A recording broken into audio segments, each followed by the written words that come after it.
If you go full time in scouting, you've got to have more strings to your bow than just being a scout. You're looking at a performance of a kid when you go and watch them, but you're guessing what their potential will be down the line. And that's very difficult to do. It's just not cost effective to have people traveling all over the world. I understand, for example, Moises Caicedo, when Brighton signed him from Ecuador, that was pretty much all done on video. Knowing the game, building a network, and building a network based on integrity are the key things for a scout, particularly in grassroots. You're watching all the things off the ball, which is why it's so fascinating. And then you'll have a picture in your mind, a profile of what a good centre-back can do. Their model of thinking, well, let's go out and recruit some undervalued talent, picking them up from other clubs. Very clever, and it's worked very well for them, hasn't it? I've got a lot of respect for them and what they've done there. I do believe scouting is the last part of the game to be professionalised, and we're getting there, but we've still got a long way to go. Hello and welcome back to my channel, and today's guest is Chris Robinson. So Chris has been involved in football for many years now, so he has played the game, he's coached the game, he's managed different teams, but he has a vast experience when it comes to scouting, and that goes for all different types of scouting, from academy scouting, grassroots scouting, opposition scouting, first team scouting, you name it, Chris has done it. So really interesting chat this. So we go into some of Chris's previous roles. He spent about 12 years at Chelsea working in their scouting and their academy department, so that's really interesting. But then I also asked Chris about how people can get into scouting, advice for them, how important a network is, what to look for when looking for certain players, etc.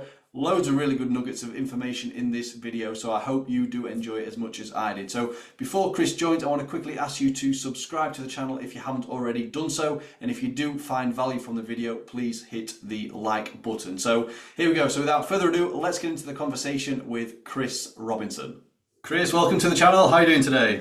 I'm doing very well, Chris. Thanks for inviting me. No, it's a pleasure to have you on. As I was saying before we started recording, actually, scouting is one that the area of scouting is one that I want to speak more of and have more people on the channel, but it's sometimes hard, people can't do it for certain clubs and different reasons, and they don't want to share the secrets. So for you, I'm grateful that you're going to hopefully share your wisdom from many years of scouting, Chris. So some people might recognise you. You are on TikTok, you're on YouTube yourself, which we will come to as well later on. But for those that don't know who you are, Chris, if you just want to give a little overview of who you are and what you're currently doing.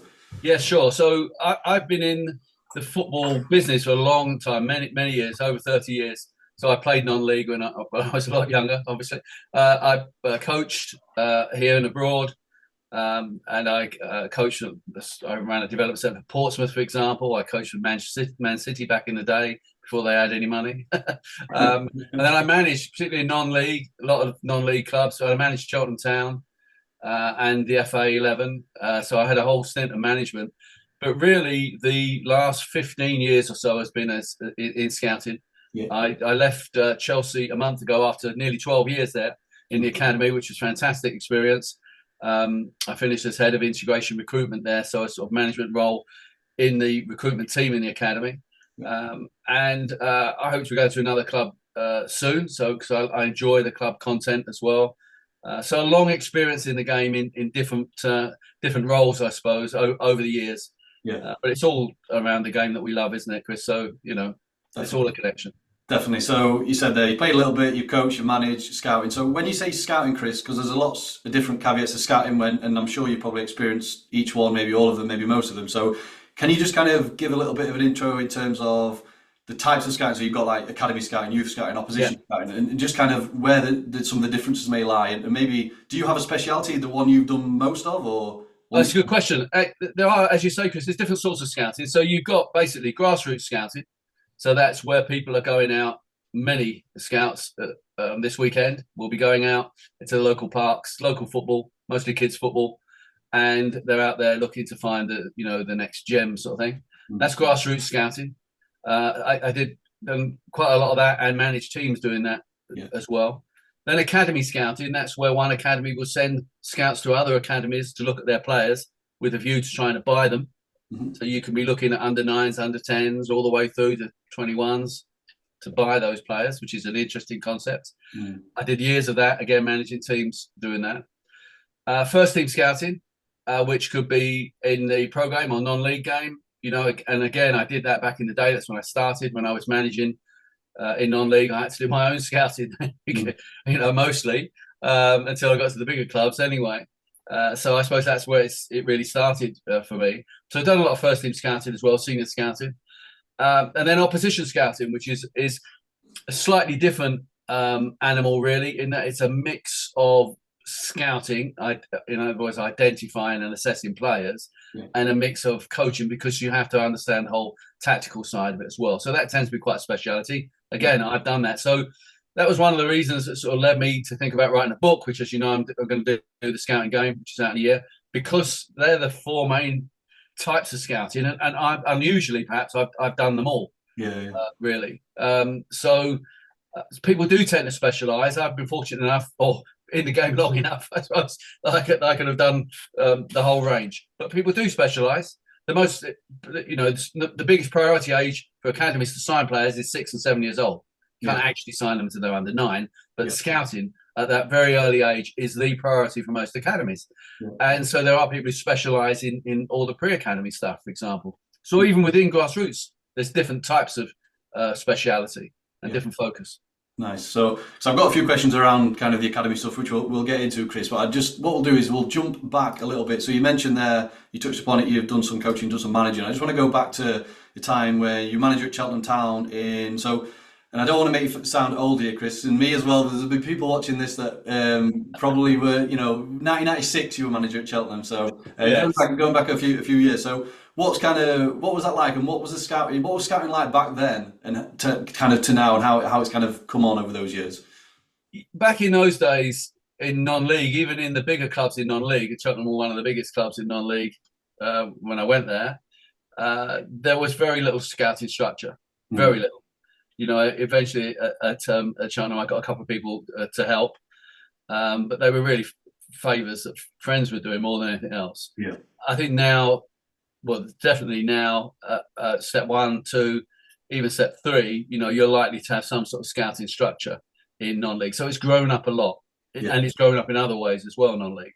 But I used to have to do a lot of my own scouting, So when you're part-time or at a part-time club, you'll play Saturdays, obviously. You might have one game during the week, and you'll train 1 or 2 nights in the week.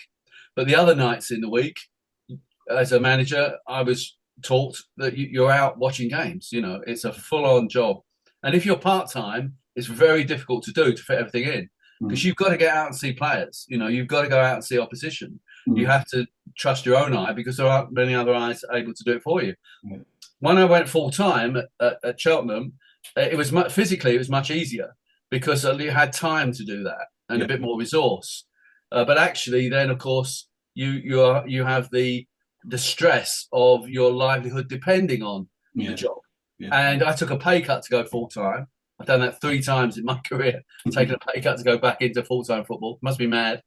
And the money was rubbish, So it's not like the big managers now, when you think, well, if they get paid off, I don't know if Wayne Rooney, sad to see him go so quickly at Birmingham this week, but I'm sure he'd have got a good payoff. Not that was really what he was in it for, but down in the depths of non-league, certainly back then, there was nothing like that. It was a very insecure and very badly paid way to earn a living, really, but we did it, as people do still, because they love it. But it has grown up a lot. Non-league has grown up tremendously. The pitches, the training of players, the physical condition of players, massive improvement in non-league. And that's why even more players now make the step from non-league into the full-time pro game, because the gap has narrowed, definitely.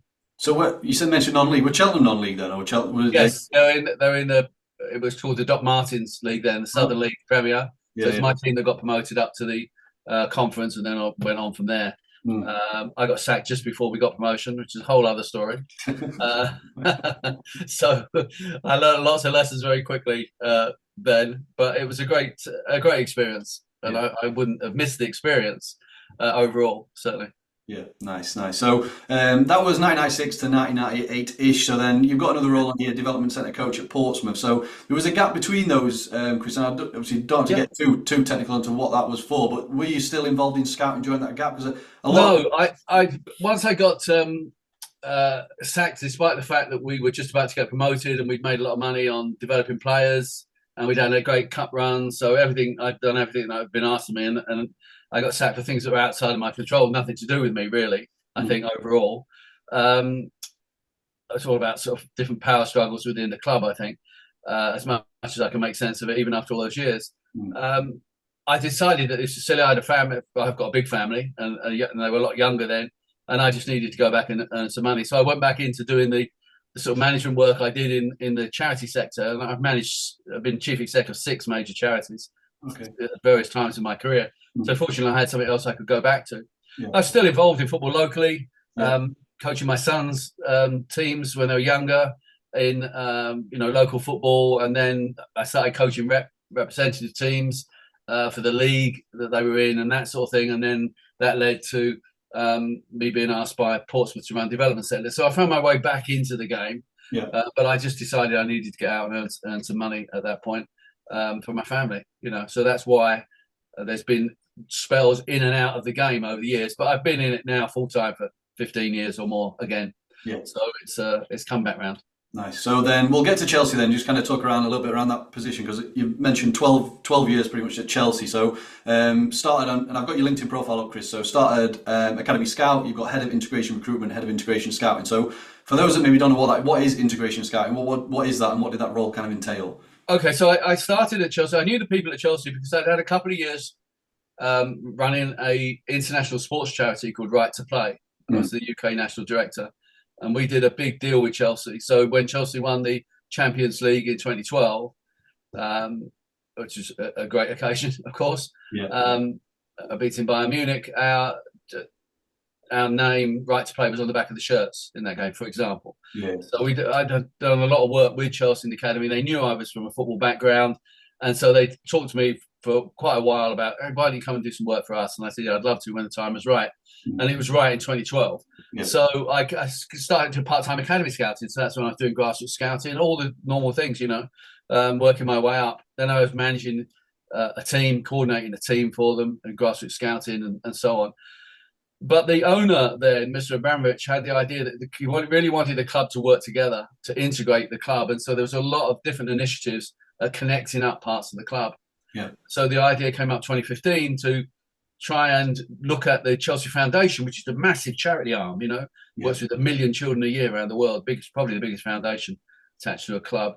And we thought, well, 1 million kids a year, there must be some talent in there. But we had no structure of getting that talent out of there. So part of the role was to link up those parts of the club and bring different connections in the club together, as well as running scouting teams and training scouts and doing all that sort of thing. So that's where the integration part came. It was about connecting up different parts of the club, and that remained to be the case. So for the last year or so, I was at Chelsea.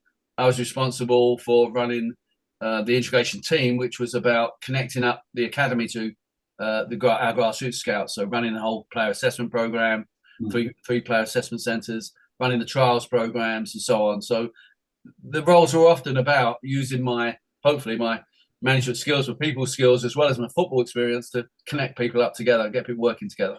That's where the integration bit came in. So then obviously it sounds more like were you still doing much scouting, or was it more of a management role then? Absolutely out, 4 or 5 games a week, right, all the way through, and video games, of course, as well. That was a requirement on everyone, and that was the most enjoyable part of the job. So absolutely, the scouting was always there in the forefront.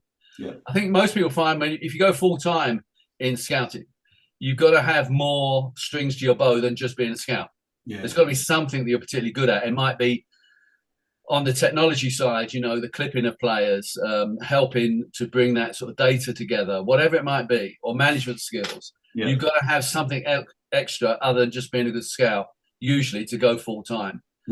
So I advise the sort of the scouts that I mentored and helped to develop. You've got to bring something else to the party. Yeah, definitely. So in terms of then, because obviously club like Chelsea, huge club, lots of money as well. So what does although you were involved in you mentioned the integration part, maybe, linking the foundation and the academy, in terms of the whole club, what does just an overall picture of what the scouting structure might look like in a club such as Chelsea, in terms of how many people are involved, what countries are they covering, and how does it kind of look overall as a big picture? So in the very biggest clubs, the biggest academies, you will have different departments. Then, so again, grassroots scouting. It starts with that because every player starts in grassroots one way or another.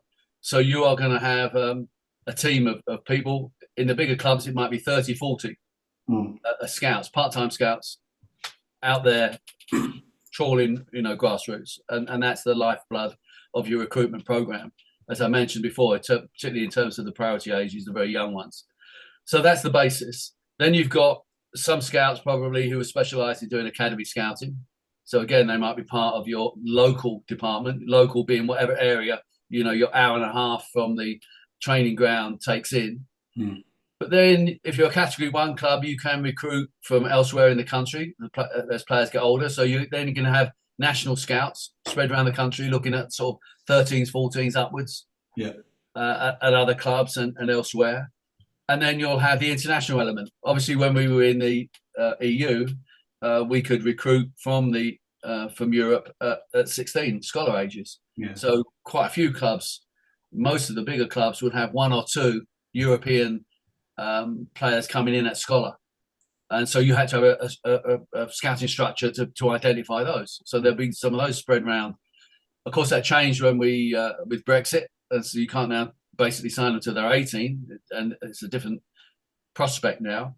So that changed as well. And then going up into the senior ranks, when you're recruiting for first team opportunities in the big clubs, 95% of that is video scouting now, Chris. It's just not cost effective to have people traveling all over the world in the way that at one time they did. And most of the big clubs now predominantly do video scouting for first team scouting. I understand, for example, Moises Caicedo, when Brighton signed him from Ecuador, that was pretty much all done on video, because it's just so cost effective to do it that way. They're playing in international games, you might go and watch them in an international game. But so not only the players that you're looking at and the scope changes, the way in which you do the scouting will change from your local grassroots going out in the park all the way through to predominantly video at first team at the bigger clubs. But they're big teams. You're talking about big, teams that will cost overall a couple of £1 million a year to run for sure. Yeah. And then you've got all the analysts behind that, recruitment data, massive part of the game, of course, now. And the platforms that help you watch videos, whatever platforms are used and systems. So it's a big team, and that's just on the recruitment side, let alone, coaching and all the other things that happens in the clubs. Yeah. So it's big business. But you go to a Cat 3 academy, and you're talking about probably some volunteers and one full-time person maybe, or even 2, doing recruitment at the academy level. So there's a massive range, even within Cat 1 academies, which are all supposed to be the top minimum. There's still a huge difference between, say, a Chelsea or an Arsenal or Spurs at the top end, and let's say, a Reading or whatever with no Cat 1. And it's just a different scale, of operation. Yeah. No, that's interesting. Just in terms of then, because you touched upon Cat 1, Cat 2, Cat 3. So when you come to youth scouting, so you mentioned Cat 1s can sign people from, they can sign national players? In theory, if you've got a full-time education program, I think you can sign players from anywhere in England when they're 12. But in practice, people rarely do that. Clubs rarely do that. You wait till they're a bit older because they're very young to be moving down. But certainly you're beginning to look at 14, 15 with a view to signing them in advance of scholar, getting to that under 16. So that's when that really kicks in, that sort of scouting. Yeah, and then Cat 2, Cat 3, are they limited by their location? They can only sign close by? Or? Well, all clubs are limited at the younger ages. So it's still, for all categories of club, from the under 9s to the under 11s, have to be within an hour of the training ground. Yeah. And then from under 12s to 14s, it's an hour and a half. And then it begins to ease up after that.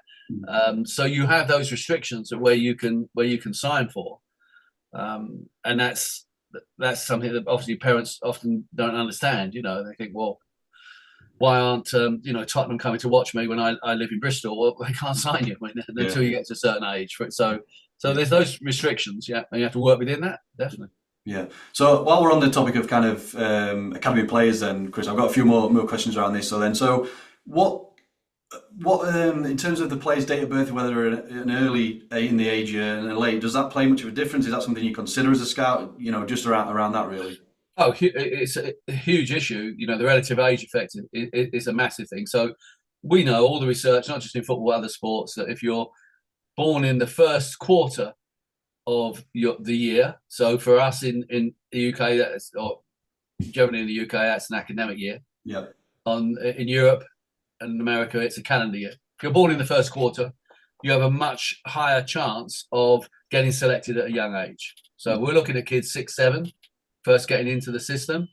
Well, obviously, if you're a September birth compared to an August birth, that's a massive difference in probably in physical development and even emotional maturity as well. Not in every case, but in lots of them. So the older kids have an advantage. They get picked up early, and then they get the better coaching and they get the better support, and they're off and running. And that's why still to this day, you look at the ages across the Premier League, and there's a big preponderance of people, players who were born in the first quarter of whatever age affects youth development in their country.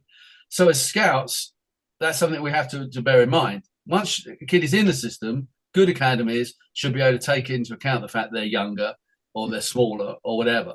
They should have individual programs. But it's a recruitment issue.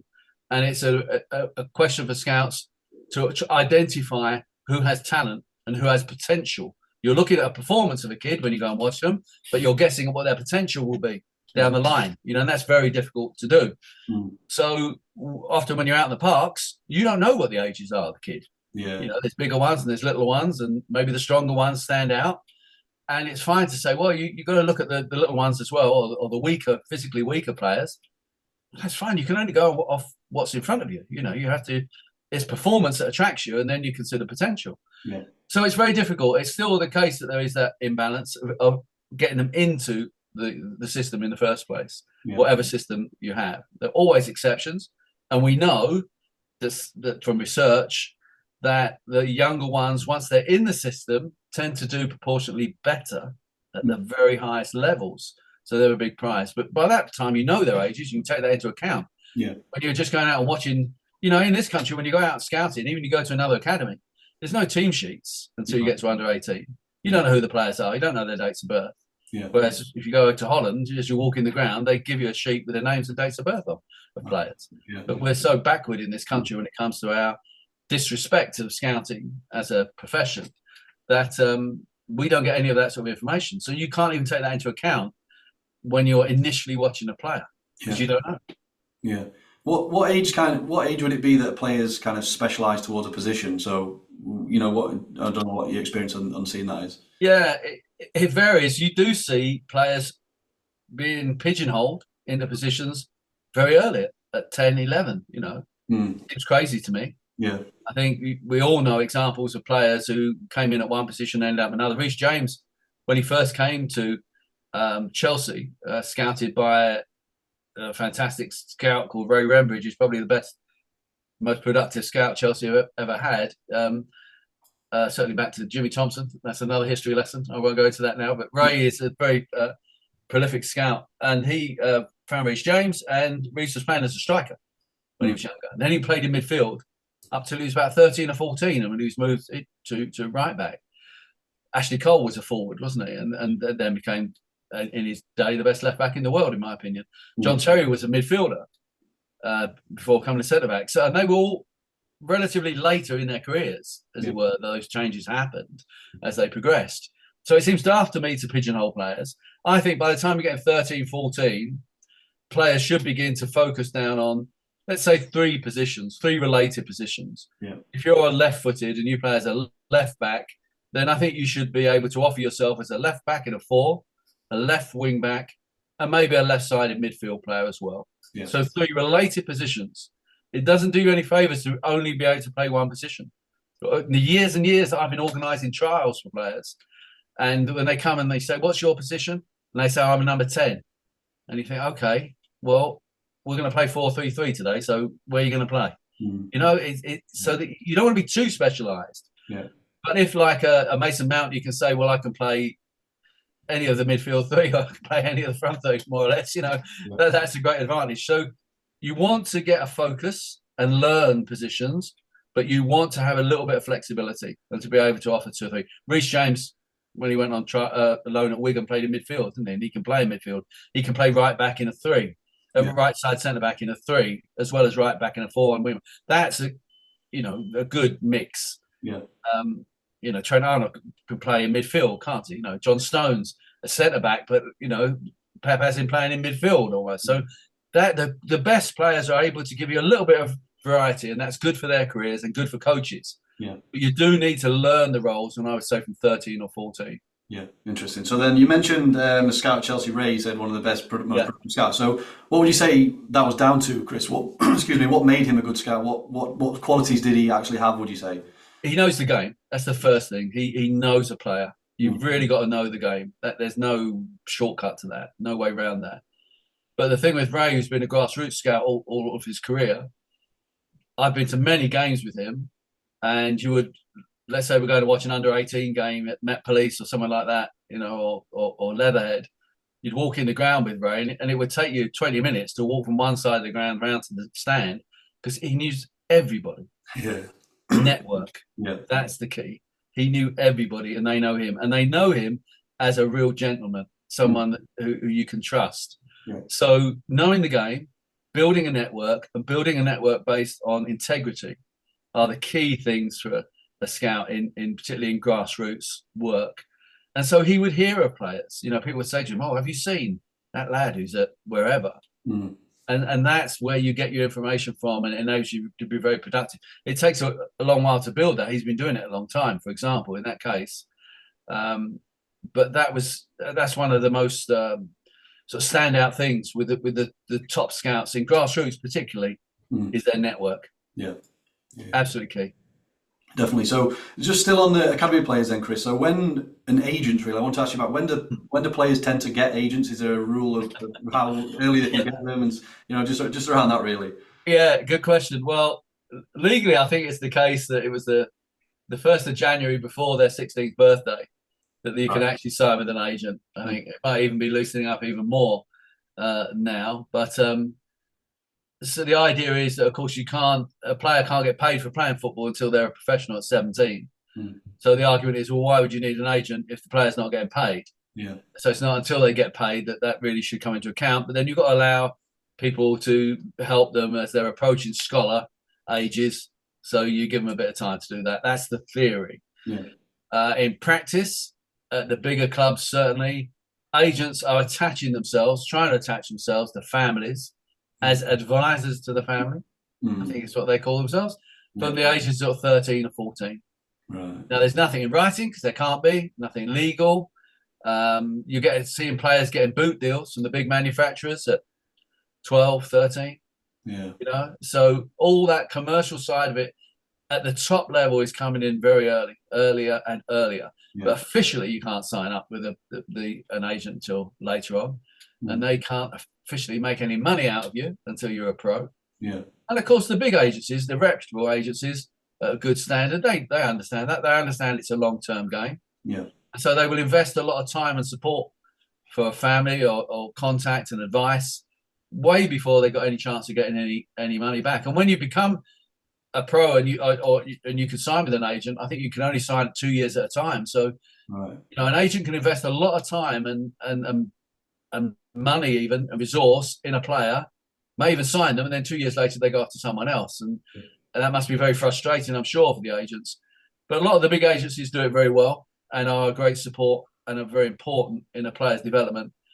But there are loads of people around, and certainly when I was at Chelsea and even now working in my own business, the Scouting Game Limited, we get in contact with people who say they're agents, they're representing the player, and they're not at all, and I can tell you horror stories about people who have been duped by fake agents. Yeah. It's terrible. Yeah. Just to give you one brief one, my wife and I were out, we were driving to a meal at a weekend, and security at Cobham, this is when I was at Chelsea about a year ago, phoned me up and said, "There's a lad here who's asking for you." I said, "Well, this is on a Sunday evening." I said, "Well, not only am I not there, no one else is there either." Yeah. I said, "Well, no, what to do?" Put me onto this lad, and he was a lad from Switzerland, aged about 19, who I had into a showcase game a couple of years before, when he was 16, 17. And he was okay, he was living in England at that time. And so he had my name. Yeah. And he'd come over from Switzerland on a promise from an agent who he'd paid money to, on the basis that this agent would get in trials. Yeah. And when he got over in this country, no agent, no one was there, Yeah. and he just didn't know where to go. So he went to Cobham, spoke to a security guard, and I was the only name he knew. Yeah. So we tried to help him out and sort him out, and try to help him get a club. In fact, after that, but that's terrible, and that is people, the fake agents who really bring the proper agents and the good agents, of which there are many, bring them into disrepute like that, and sort of block the copybook of agents generally, and it's not fair. Yeah, well, I suppose the importance of doing your own due diligence when looking for an agent for your children. Definitely. I suppose. So definitely, yeah, Definitely. it's always someone that will want to take advantage, which is a shame. So, Yeah. question next then, Chris. I want to go to kind of the overall sector because I think it was when we first spoke the other week was, and I might butcher this quote, but you said something along the lines of scouting is one of the final areas of the game to be professionalised, something along those lines. So Yeah. just kind of give your opinion on that and what you really meant by that. Yeah, I do believe scouting is the last part of the game to be professionalised, and we're getting there, but we've still got a long way to go. Mm. Now, scouts are under valued in practice in many parts of our game. Every player, every top player you think of it is a scout, if not a team of scouts, because it's more of a team game business now, scouting than individual scouts. Every top player has had a scout that started their journey. Scout or scouts that start their journey. And we play a part in the identification of that talent that then becomes, in some cases, multi-million-pound talent. Mm. And yet scouts are still being employed at smaller clubs on a voluntary basis, people queuing up to take it. The part-time rates are very poor of pay. You don't go into scouting if you think you're going to make a lot of money. Definitely not, because it's not going to happen. So it is undervalued, and it's not good, and people are taking advantage of. Having said that, there has been for many years a lot of poor practice amongst scouts. Mm. I can still go to games, and I can sit in a stand watching, say, an under-21 game, and there might be 10 scouts there. Most of them, like me, are old white men. The diversity has got a long way to go. But also, most of them, unlike me, will not be taking notes. Mm. They will be gossiping. They will leave 10 minutes before the end of the game, even though it's an under-21 game, there's hardly anybody there. And so we have to look at ourselves as well. Mm. And they maybe have got much better memories than me, but I have to write things down. I have to take extensive notes, one way or another, as most scouts do, of course, because otherwise I can't write my report. My report is my product. My report on a player, that's my product as a scout, and I want to do the best job I can. Now, I'm exaggerating a little bit about how many will not take notes, but not very much. So we've got a long way to go to professionalise ourselves and have a professional attitude, and there are many great scouts out there, very professional, who really take care in what they do, and the qualifications that are out there through the FA or PFSA, these sorts of organisations are certainly playing a big part in helping us upgrade our game. But we are not well rewarded, and we're not well respected or recognised within our own industry. Mm. We've got to get our act in order, and then we should be able to demand better recognition. Yeah, it's interesting because again, I kind of spoke when I first spoke. I mentioned my background is in analysis, Chris. So it's the norm in this area is you would typically work a season unpaid, and then you would hopefully then find a job. Some may have to do a couple of seasons unpaid, but it seems like scouting you would do it unpaid, and then you might then get the chance to get expenses and a small retainer, and it's very different in that regard. Whereas there's probably a lot less full-time jobs, and it is just. Because I think I mentioned you before. You mentioned Brighton's recruit. I worked in Brighton's recruitment department, so I've got a little bit of history and background in that. But other departments, a lot of the scouts are just part. They've got other jobs. Then they are just going to watch on an evening or on the side of their main job. So yeah, I think a lot of people don't realise that it's a difficult industry to crack into. But even then, like you said, you wouldn't go into it if you want to make a lot of money. Absolutely right, and it is getting better. Mm. There are more opportunities, I think, and scouting, as I mentioned before, is reaching further down into non-league games. So you are getting opportunities coming up there, just like analysis. I've seen the growth of analysis. One of my sons has a degree in sports performance analysis from Cardiff Met. That's him now working for me in my business. And he has experienced exactly the same as you, Chris, and it's hard to break in, and you're soon overtaken by the next outpouring of further graduates, who've got even later technology. The technology is moving on. But the number of analysts and the importance of their role has been a massive change in our game for the better, obviously. But that has made it difficult for a lot of the old-fashioned scouts to deal with this new world of data. Yeah. When I decided I really wanted to get into scouting, I went through the League Managers Association and I did a course on using data and performance analysis, just to try and bring myself up to speed, because I didn't want to be completely outclassed by all you young graduates coming out. I knew that was the way that the game was going, and I wanted to be comfortable with using data because the genie is out the bottle. You can't go back, And we are seeing that massive improvement in terms of the information that's available for us when we make choices in terms of recruitment. But that has put extra demands on scouts, some of the scouts have struggled to make that transition. So you've got that as well. We do have some dinosaurs in the game, and like the original dinosaurs, they die out. And that's happening. That's happening. You've got to be ready to change. In football, it's as you know, particularly on the analysis side, it's a fast changing field. 100%. And you've got to be ready to take on new concepts and new ways of presenting your case about a player. And not everybody is happy doing that. They want to, the old-fashioned way. You're a scout. You go to a game. On the way back to the game, you might phone your boss, and your boss might say, "Well, what was the player like? Oh, he was all right. He's not ready for us, though. Not really very quick." And that's it. Well, that ain't enough anymore, is it? And so you've got to be ready to be sitting down at your laptop or your computer, and you've got to be ready to do your reports in a professional way if you want to be considered professional. And that doesn't suit everybody. Well, fine. Those days are gone. It's changed.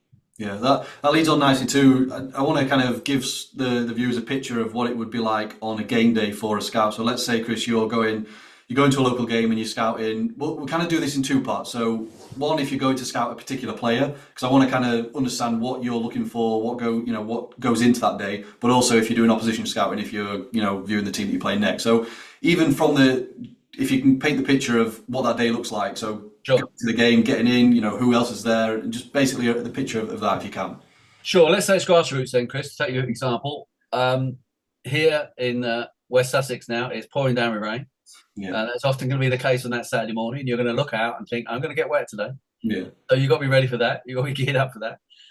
The key thing is knowing your start point at any level of scouting is knowing what you've already got and what your club needs. First rule of scouting is know your own team, know your own players. This may sound so obvious, but I've seen so many people go to a club starting as a scout and they're straight out there, out in the parks or wherever, go and find a player. No, you watch your own teams first. You've got to know your own teams and what is needed and get that clear picture from the recruitment management staff and the coaching management. What do you need? So you have this picture in your head then. Under 12, they've not got many defenders. Need some defenders, let's say. So you think, okay, where can I go and see a good under 12s? And through your network, if you're in grassroots, they've got a good side, that team. Find out through the internet, you've already done your work where their game is going to be. You contacted the club just to make sure the game's on because it's pouring rain. And you go off to watch the game. Now, if you're fortunate, you can go and watch that game and they might be playing somewhere where there's 2 or 3 other games going on as well. So you can watch your target game, but you can also have a look about and see who's around. And if you are able to choose venues where there's lots of other games, you can have several hours out there in the rain, watching lots of different players. And if you see a player you like, you have to approach the coach, not the parents, and you go to the coach or the manager at the end of the game. So, hi, I'm Chris Robinson from whatever club. Show them your pass. From a safeguarding point of view, you have to have a photo pass. I would always say that in grassroots, you should be in club kit as well, actually, to advertise the fact that you're there.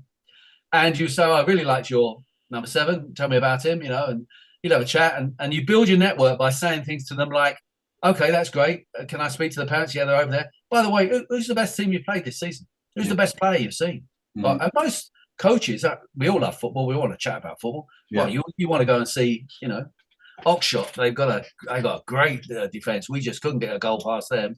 Okay, you note that in your book or on your phone, and that's how you build your network. So you can spend a whole morning, a Saturday morning, and a Sunday morning, out in the rain, as it invariably is, not just watching the immediate ones that you have got as your target, but just seeing what else is about. And you can pick up players by chance, but you've got to get out there and do it. Players are out there, not at home, so you have to get out in the weather and do it.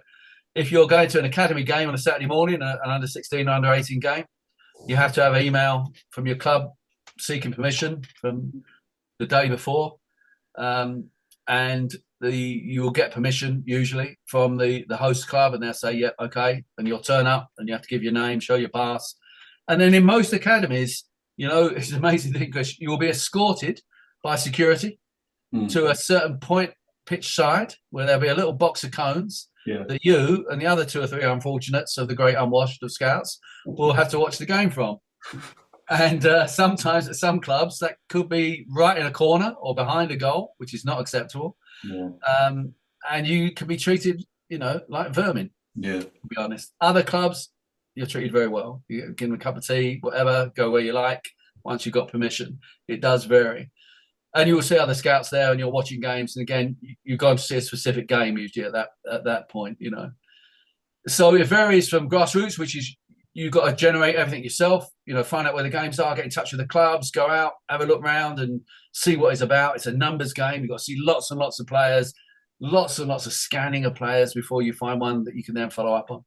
Academy scouting is going to be more focused, going to be more formal, less games, but more usually at a better standard. Though, of course, you've seen a better standard of football. Opposition scouting. So the first team scouting, much the same as academy scouting. It's less games, all prep, about the prep and the permission beforehand. You get a ticket left for you at the gate, whatever. You'll be lucky, if you're lucky, you might get a cup of tea as well. Unless you go to Chelsea's games where you get food. Much more generous to other scouts. I'm proud to say. But opposition scouting different again, because you'll have done weeks of work maybe beforehand. Again, a lot of opposition scouting is done by video now anyway. But let's say you're going to go and watch a game. You'd have done all your work on that team. Who are their key players? Where do their goals come from? Where do they let goals in? What are the systems that they're using? You'll know all that. You'll have done all your research beforehand via the internet and via watching video games. And so now you're going to watch the game, and you've got the whole range of things that you want to watch. Now, the key player might be missing, which is why under opposition scouting, you've got to be watching the team ideally 3 or 4 times. So imagine that, you're working for a club and you can see a fixture in January, let's say this weekend. Well, you need to have been working on that fixture for a good month beforehand, at least, in order to be preparing that report, which will be invariably now a lot of video in it as well. So you're going to lean on an analyst such as yourself, Chris, to say, let's put this together, so that you can demonstrate visually to the head coach, this is what this team do, and this is what they don't do, and these are examples. It may be a PowerPoint presentation, but at the top levels, it's much more video. So you've done a massive work before you even get to go and see a game. And once you've gone to a game, then you've got a massive work to do afterwards.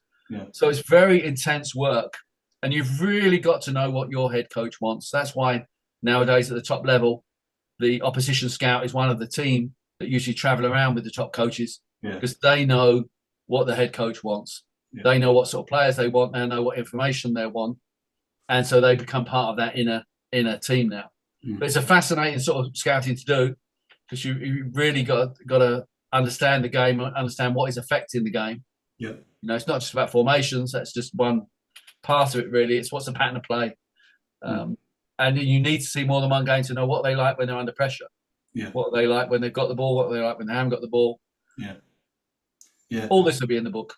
Nice. So we're going to get to the book anyway, so I don't want to ask more about that. A couple of follow-up questions on that, Chris, really. So if I'm a scout and I'm going to watch a specific player, let's say it's a centre-half, apart from the obvious skills of a centre-half, maybe not just a centre-half, just in general, what kind of other attributes, other than the technical stuff, would you be wanting to look at and focus at when you're scouting? Well, the first thing is that sort of scouting, where you are just focusing on one player, that intense portrait of a player, that's my favourite sort of scouting. I love to really analyse a player in detail. So let's take the centre back as an example. You're watching the centre back, the ball's down the other end. His team is attacking, his or her team is attacking. You're still watching the centre back. Yeah. Do they, when there's a transition of possession, do they alter their position? Are they communicating? What are they concentrating? Yeah. Do they change and adjust their position? Do they join in attacks? When do they join in attacks? Are they comfortable doing that? You're watching all the things off the ball, which is why it's so fascinating. And then you'll have a picture in your mind, a profile of what a good centre back can do. Mm-hmm. And you know what sort of centre back, because there's different centre backs. We talk about cats and dogs at centre back, traditionally. Harry Maguire might be a dog. John Stones might be a cat, in the terms of types of centre backs. Well, what sort of type of centre back does your gaffer want, or your head of recruitment in the academy? What do they favour? Do they want defenders, which is what I would always start with the centre back, or do they want people who can play out, midfielders who play at the back? Yeah. So it depends what it is you're looking for. You've got to know what it is exactly you're looking for. But then all the other things about the game, about the player, the due diligence, what are they like? What's their character like? At the top level, when you get to 16 in Cat 1 academies, they're all good players. Otherwise, they wouldn't be there. Yeah. What differentiates those who go on to make it into the first team at the top level and those who fall by the wayside? Invariably, then, it's not technique, it's not physicality, because they've got that to get there. It's character and desire. Yeah. So the players, taking the Chelsea examples again, Reece James, Conor Gallagher, Levi Colwill, Mason Mount, all different sorts of players. What do they have in common? Character, strength of character. Yeah. So it's massively important. How do you know that? You're looking for clues as a scout on the pitch, but you've got to find out what they're like off the pitch. So you're beginning to ask around. You're beginning to do your due diligence and your research. People that have coached the kid or played with them, or you're trying to find out what are they like at school. Do they behave at school? Are they intelligent? Because in today's game, they're going to have to take on a lot of information. Are they good at that? Are they coachable in that way? Are they consistent? Are they late when they come into training? Do they miss training? Because you can't take if you're buying a player from one academy to another, you can be talking about a lot of money and a lot of investment. You take a kid at 14, you think, well, that's all right, 14. They're going to want to sign for 2 years. That means that takes them into scholar. Yeah. If they're going to sign at scholar, that's another 2 years, but it also takes them into professional. So you can look at a kid who's an under 14. You're actually looking at maybe a 5-year commitment that the parents are going to want, and the agent, not they should have one, but the agent is going to want as well. 5 years of a commitment from a club. That's before you even think about what you've got to pay the club who you hope to sign them from. Yeah. So you've got to know everything about that player. And that is where the other side of scouting comes in, gathering information. And that's a fine line because you're not allowed to approach families direct, of course, or players. That's tapping up. Yeah. You have to find out through other sources about a player. You have to be inventive. And that's when it comes to academy scouting and first team scouting, you've got a different sort of network. It's all about networks, but different from the grassroots scouts network. You got to have a network of people that can get you that inside story and that background. Yeah. Yeah, interesting. So where should we go next? So we'll touch upon a few of these bits here, Chris, but I had down kind of just to speak about modern day scouting methods. So we mentioned data and the emergence of data. A lot of it's done video now. I'm sure like COVID would have had a big impact on this as well. And also things like we've seen position specific scouting kind of at Brighton, Dan Ashford, like things like that, where other clubs are starting to do that. So just if you can speak around kind of some of those changes and how they're affecting the industry really. Yeah. Traditionally, in the old-fashioned way, a scout would look at all ages, really, pretty much, all positions, including goalkeeper. And it'd be expected to be able to assess a player. And at the basic level, in grassroots scouting, that's still the case, by and large. Yeah. But as the stakes have got higher as categories, the new academy system that came in with the EPPP and the development of academies, and they've become multi-million-pound businesses and a lot more resources, it's got more refined and more requirement. And so people have begun to look at ways of specializing scouting. So you might look at particular ages, even at the younger ages, you might say to a scout, rather than just look at a geographical area, can you specialize in under 12s and under 13s? Mm. So really get to know our under 12s and under 13s, but know who the best under 12s and under 13s are right across our region. Yeah. So that may be a more focused way of developing that information resource, which is your scout. But then the older ones, as you say, now that people are going to look at, we might have a great track record of signing centre backs. When you look at who you've signed and who's been successful, let's see if we can get someone in who really knows what we want from a centre back. Yeah. As I say, there's different types of centre backs, different coaches and systems want different things. So rather than just have people going out looking generally, let's say to someone, go and find us who is the best under 15 centre back in the country. Mm. A lot of it can be by video, and so you begin to specialise and you begin to focus when you've got the resources to do that, of course. Yeah. And that makes a lot of sense. I can understand, but it is about resources. That's only applicable to those academies that have the resources to do that. If you're a Cat 3 academy, you don't have the luxury of being able to do that. Yeah. So it's only at the top end that's going to have an effect. But it's part of the ways that the game is evolving and will continue to evolve. A massive amount of it, as I've mentioned, as we talked about, is going to be on video. And you're right, Chris, that COVID was a big push for that. Some clubs laid off all their scouts pretty much straight away. Yeah. Others kept them going, kept them employed. Right from day one, the owner at Chelsea said every member staff is going to be on 100% pay right the way through, however long this takes, which is fantastic. Support for an employer. And so then you've got to find things for the scouts to do. And so we, like a lot of other academies, started doing all sorts of projects based on video scouting and exchanging videos, which is the key, because you've got to have the videos to watch. And now, that is going to be a growth area in the game, being able to access other clubs' videos. You've got organisations like Eyeball now, who have right across a lot of international markets, from under 14s upwards. Yeah. They have games that are available, and that's really interesting. That's going to change the game again. That's going to be another step change in the game. So videos started coming in, and again, it doesn't suit every scout. I think if you're looking at a specific player, to go back to that sort of scouting, you can do that to an extent on video. Yeah. Although the filming obviously follows the ball. Yeah. And so you can't see what they are doing when they're at the other end of the pitch. But you can focus on an individual player's performance and see what they did and didn't do. But it doesn't suit everyone to do that, that sort of scouting. And going back to academy scouting, when you don't have names and team sheets, well, it's impossible to do that by video when there's often not any sound. Yeah. You can't even track who the players are. So it's limited. But at the top end, first team scouting now, I think it was the case at Brighton, Chris, and certainly is at Chelsea, 95% is video now. It's the most cost-effective way of doing it. The standard of the video at the available for first team scouting across the world is much better as well than its academies, although that is increasing, as it will in grassroots as well. More and more grassroots clubs are getting the video cameras or whatever and, have that available. So it's going to continue. It's not going to get less for a scout. It's going to get more and more video scouting. And that's the way it's going. And we have to adjust to it and learn how to make the best of it, because it's not going to go away.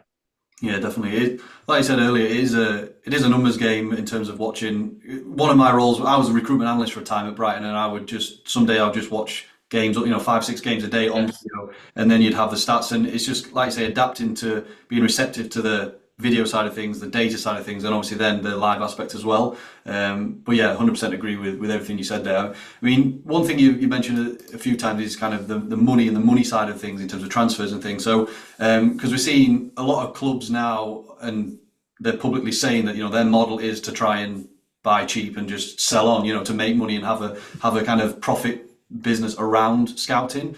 Teams like Peterborough, Brentford, and things like that are known for kind of doing that. So, what's your thoughts on that? Is that kind of something that you think we're seeing a lot more of nowadays? Yeah, I've got to be honest and say that I don't really know why a lot of Cat 3 clubs have academies. I was going to ask you about that. Because there is money. It takes up money. You do get some money to support it, but not enough. Yeah. But you can struggle to get facilities. You can struggle to get staff, and you struggle to find players that are good enough to come through and play in your first team. Let's say your first team is a Division 2 or club or Division 1. where are the clubs that are consistently producing players from their academies? There are some, but not many. Yeah. So I think that the model that Brentford did, where they got rid of their academy, which was one of the most unpleasant places to go, by the way, when they did have an academy, they made it very difficult for you as scouts, consciously made it difficult for you as scouts. So it wasn't a sad day for many of us scouts when they packed their academy up. Yeah. But their model of thinking, well, let's go out and recruit some undervalued talent, picking them up from other clubs, very clever. And it's worked very well for them, hasn't it? I've got a lot of respect for them and what they've done there. Now restarting an academy, of course. So they've done extremely well, and I thought that was a great model, very interesting. And why wouldn't a club, instead of struggling on with an academy that just wasn't achieving anything, and most of the Cat 3 academies don't have under 21 teams, so when the kids get to 18, they've either got to be in the first team or not at all. That's not very efficient, I don't think. So why not put that money, such as it is that you're doing, into recruitment at that age? Those sort of later ages, and pick the best ones that you can. Yeah. I think it's a great model. I think it's really interesting. A model I'd love to have a go at working in, actually, because I think it'd be very interesting recruiting at that level. And the other place where you can get talent is from non-league. Yeah. It's a lad who's just left Eastbourne Borough last week, Fletcher Holman, gone to Wolves. I think Fletcher's 19, and that's terrific. And that's happening all the time in non-league, isn't it? Yeah. Well, if you have that sort of structure, that B team structure, you can pick those sorts of players up. And they are there in non-league. They might have been in the academy system like Fletcher was when he was younger. He was at Brighton, if I recall. And they come again as players. And if you're geared up for that, you could do very well as a club. Yeah. And I think that's a more productive model, personally, than struggling on with an academy. Yeah. Yeah, definitely. It was interesting to see what happened, but it seems to have worked really well. I mean, I'm conscious of time because we're approaching the hour mark, Chris. So what I want to do is I like to ask people advice. You have given some advice already in terms of networking, but for those that are wanting to get started in scouting and things like, would they need their coaching badges? Do you recommend them? What kind of courses? Is there any free material? Just how to get started and what kind of things they can do to build their kind of career? Yes. Okay. Well, the first thing is that the scout has got to know the game. So you've got to prove to someone that you know the game. So if you've been in it as a player at a high level, people assume that you know the game. Not always the case. So that gives you a head start.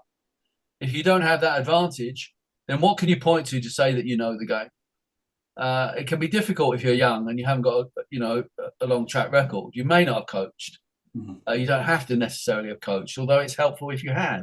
And if you have got your coaching badges, that's one of the ways you can say, look, I understand the game. I'm a level 2 coach. Coaching courses are far too expensive in this country and far too difficult for ordinary people to get onto. But that's another subject. So all those things do help. But what about if you haven't got those? What can you do? Well, the level 1 FA Talent ID course is free and it's online. So if someone comes to say to me and they say, I really want to be a scout, I said, well, have you done your level 1? No. Well, why not? Because it's free and it's online. And it's a fairly basic course, but you've got to tick that box.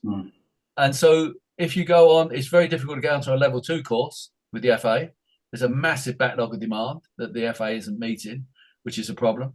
So then you go to things like PFSA and they've got very good courses.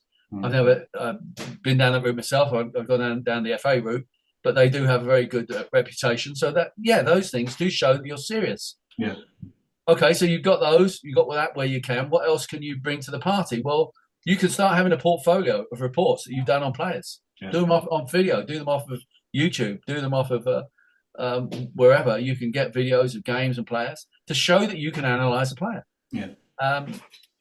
Go out on non-league. Start talking to managers. Start getting out and building a network. If you've coached in grassroots, that helps. If you know an area, sometimes recruitment teams in academies will find someone who's a PE teacher, find them an attractive proposition because they've got contacts. Or someone who runs a club, although there are issues with that because if they're coaching their club, then they can't be out scouting, in my opinion, as well. Or they run a soccer school. Things that demonstrate to the club that they understand the game and they have connections in the game. And if you haven't got that on a CV, you have to manufacture it yourself by producing a portfolio. So there is a lot that can be done if you know how to do it. Yeah. Yeah, the portfolio is massive because that goes for a lot of things, not just scouting in like analysis. I would say that all the time. So you've got to prove your worth, prove your knowledge as well, and it's something you can easily just show other people to say, this is what I've done. This is, it's just that kind of social proof, I suppose. So, but Yes. yeah, networking is huge in everything. So let's kind of jump to so you've left Chelsea, you're starting out, you start a new business, which you've touched upon. So just a little bit around that, Chris. What's that? What's the purpose of that, and what do you aim to do with that? All my years working in football, I became aware that loads of players find it hard, and parents of players find it hard to get a clear picture. This is what your kid is good at. This is what they need to work on. This is how they can work at it in order to hit that academy level. So you could be a parent and you'll be watching other kids around you getting picked up by scouts. And you think, well, why not my kid? Yeah. Where's someone going to come along and say, this is what the kid is good at, and analyze them and assess them? And that is what we started the business to do, to provide that assessment of players at all ages, from under 8 right through to senior players. Doing a lot of work in America with kids in America, maybe those who want to get the college scholarships and that sort of thing, doing assessments of them, video-based, full game videos, at least 2 videos, because if you're going to assess a player, you've got to watch them more than once in one game. And we do those assessments. And then we present them back for 11-page scouting assessment report. And a kid can have gone through an academy system and never had that sort of information presented honestly and straightforwardly to them and their parents. This is what he's good at. This is what he needs to work at. Here are examples with clips and so on, which is where the analysts come in to help us demonstrate that. And that's what we do in the Scouting Game Limited. We're also doing a webinar on how to get into scouting called Becoming a Scout on January 24th. So we're responding to demand. I don't know if anybody else that's out there doing that as a business, doing scouting assessment. So we're sort of creating a market as well as hoping to meet it. But the response has been great as well as you've mentioned. I'm trying to get the book finished, the Scouting Game, which comes out in a year. I've got the deadline to produce the final manuscript is the end of this month. Oh, is it? I'm sweating on that, but we're nearly there. That covers the whole range. All these things we've been talking about, different types of scouting, a guide for parents, a guide about agents and scouts, and looking at how to get into scouting and all the skills, report writing with examples, different types of report, the whole range of scouting. And I don't think or the publishers either didn't think there's a book out there that covers it in that depth from the inside, So hopefully that will help people too. Yeah, definitely. Good luck with that. I look forward to seeing that. Because that is a question I do ask right at the end to every guest, really, Chris, is any book recommendations? Obviously, that one's not finished yet. It's not out yet. But anything that you've read, it doesn't have to be scouting, anything that you feel that other people would kind of maybe get value from that you have. I don't know if you're a big reader or a podcast listener or anything. Just resources, really. Yeah, a good question. Yeah, I am a big reader. I've always had a reading habit. So I read everything they can on football, really, and always have, but and other books too. So I think there are books about information and using information and understanding data that are very important. Yeah, Nate Silver's The Signal and the Noise is very good. Yeah, I think there's things we can learn as scouts in identifying talent from other fields in that way. So I'd recommend The Signal and the Noise. I think that in terms of football, within football, there's some interesting books like The Numbers Game, Football Hackers and so on that are talking about the data, new data. Inverting the Pyramid, Jonathan Wilson's book, Michael Cox's The Mixer, talking about the tactics in the modern game or in the Premier League. Yeah. Really interesting books to read. I would recommend all of those and the websites that go with them and go off them. So there's lots of resources with no excuse. As I say, fortunately, or otherwise, there isn't a great book to recommend on scouting yet. But there's always books. One of the most interesting I read was by the guy Pep Linders, who is Jurgen Klopp's assistant, Intensity. Yeah. And it just describes their season, and it really paints the picture of what the top level of the game is like in terms of preparation and focus and the multidisciplinary teams and so on. It's a fascinating book of a season, I think. So I would recommend that as a good one. I've not read that, but it has been brought up by a couple of Yeah. us. So yeah, I should get around to that one. So I'll link a few of them below. So just then, where can people find you, Chris? You mentioned the Scouting Game Limited, so obviously new business. I'll link that below. You're also on TikTok. You're on Yeah. YouTube yourself as well. So I'm going to Yeah. link. Instagram's the one that's really flying at the moment, which is Oh, great. nice. So they're all under the name of the Scouting Game. Mhm. So you can look for them under any of those platforms. And we've got the YouTube channel, which we put all the videos on, which is the Scouting Game as well. So that's it. And the website, the Scouting Game .co.uk has just gone up. So we are trackable through all the usual outlets Nice. at the moment. Nice. So I'll pop some links below. If anyone's got any questions, feel free to leave them in the comments below, or also reach out to Chris via his website and things. So anything else you want to give a shout out to, Chris? Anything before we wrap No, up? thanks for inviting me. Really enjoyed it, and ever onwards. Nice. Perfect. Well, you take care, Chris. I'll hopefully catch you soon. Thanks, Chris. Thank you.